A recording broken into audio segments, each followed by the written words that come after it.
Praise the Lord. நம்முடைய பிதாவாகிய தேவனாலும் கர்த்தராகிய இயேசு கிறிஸ்துவினாலும் உங்களுக்கு கிருபையும் சமாதானம் பெருகுதாக. நாளையும் கூட நமக்கு ஜீவனை தந்ததும் அல்லாமல் தயையும் பாராட்டினார் அல்லவா, அவரை துதிக்கலாமா? எனக்காக யாவும் செய்து முடிக்கும், எனக்காக யாவும் செய்து முடிக்கும் என் தேவன் நீர் இருக்க பயமே இல்ல. எல்லாவற்றையும் எல்லாவற்றாலும் நிரப்பும் நீர் இருக்க பயமே இல்ல.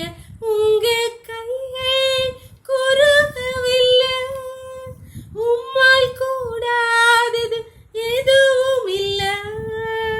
உங்க கைகள் குறுகவில்லை, உம்மால் கூடாதது எதுவும் இல்ல.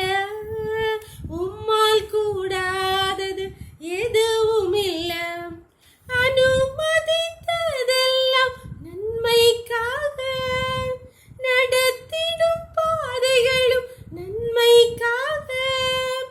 என் வாழ்விலும் நீ வாக்கினால் சொன்னதை கரத்தினால் செய்து நிறைவேற்றுவே.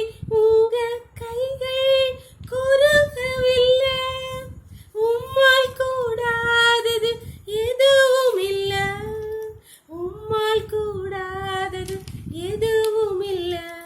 இயேசுவால் கூடாதது எதுவும் இல்ல. ஒரு வேத பகுதி வாசிக்கலாமா? ஏசாயா 41வது அதிகாரம் 13-14 வசனம். உன் தேவனாகிய இருக்கிற கர்த்தராகிய நான் உன் வலதுகையை பிடித்து பயப்படாதே, நான் உனக்கு துணை நிற்கிறேன் என்று சொல்கிறேன்.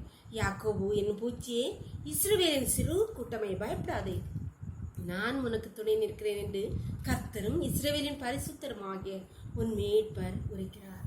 இங்கே கர்த்தராகிய ஆண்டவர் ஏசாயா தீர்க்கதரிசியை கொண்டு நம்மள்கிட்ட தான் சொல்றாரு, பயப்படாத, நான் உனக்கு துணை நிற்கிறேன். அன்றாட நம்ம குடும்ப சூழ்நிலையில, தனிப்பட்ட வாழ்க்கையில பல்வேறு காரியங்கள் நம்மளை பயப்பட பண்ணும்.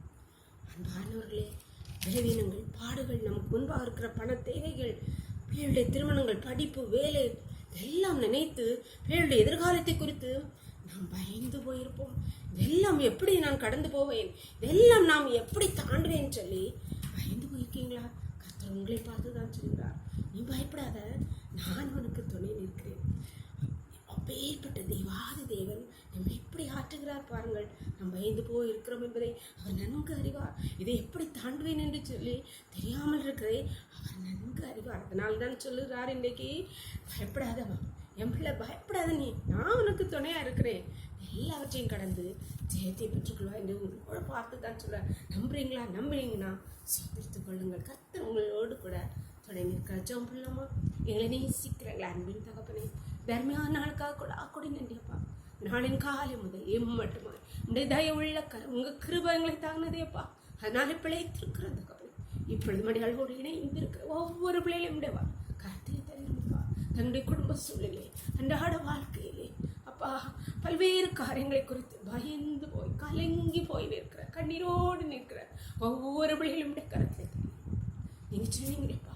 உடைய பிள்ளைகள் ஒவ்வொருக்கும் நீர் துணை நிற்பீராக கர்த்தர். எல்லா காரியங்களும் நீர் துணை நின்று ஜெயத்தை கட்டளையிடுவீராக. உங்களுடைய பிள்ளைகளுக்கு விரோதமாக போராடுகிற சத்துருக்கு விரோதமாக நீங்க கொடியேற்றுவீராக. உங்களுடைய கருத்துல ஒவ்வொருவரையும் தாழ்த்தி தருகிறோம். தரவுக்களை மூடி மறைச்சுக்கோங்க. சகல துதியும் கனமும் வல்லமையும் பலனும் எங்கள் தெய்வாதி தேவன் ஒருவருக்கே செலுத்துகிறோம். இயேசுவின் மூல ஜெபங்கள் அல்ல தந்தையே, ஆமென், ஆமென். God bless you. கர்த்தர் உங்களை ஆசீர்வதிப்பாராக. ஆமென்.